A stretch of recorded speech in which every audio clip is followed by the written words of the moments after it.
kapulisan at hinarangan ang pintuan. Ito, napasugod na po yung mga pulis dito mga kabayan. Oh. Dagdag pwersa po ito ng mga kapulisan mga kabayan ko. Ayan po, dahil nga po sa nakikita na po nila siguro kaganapan dito sa may EDSA Shrine ngayon mga kabayan.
Napasugod na po yung mga pulis dito mga kabayan. Oh. Dagdag pwersa po ito ng mga kapulisan mga kabayan ko. Ayan po, dahil nga po sa nakikita na po nila siguro kaganapan dito sa may EDSA Shrine ngayon mga kabayan. Kung kaya naman ito na po, nagpadagdag na po ng another kasamahan po nila ng mga kapulisan po. Yan o.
budol lang pala.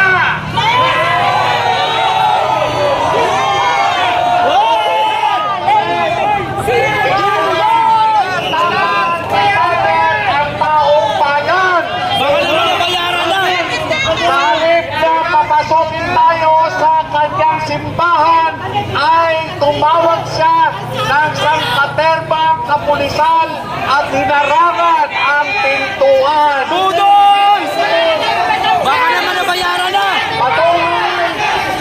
Patuloy na sinipigil ang ating mga karapatan. Ang payagan pa ba natin ito? Ginagamit ang simbahan ng administrasyong bangag. Kaya dapat Marcos resign! Marcos resign! Marcos resign! Marcos resign! Marcos resign! Marcos resign! Marcos resign! Marcos resign! Marcos resign! Marcos resign! Marcos resign! Marcos resign!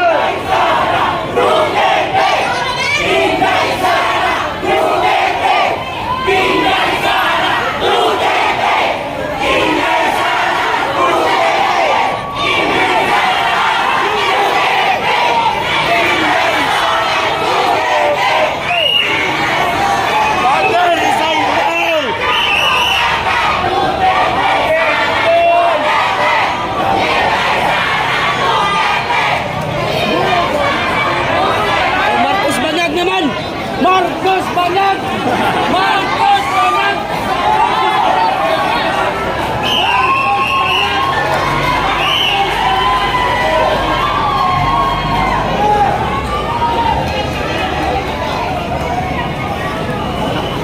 Grabe na ito mga kabayan ko. Narinig nyo naman yung sigaw. Grabe.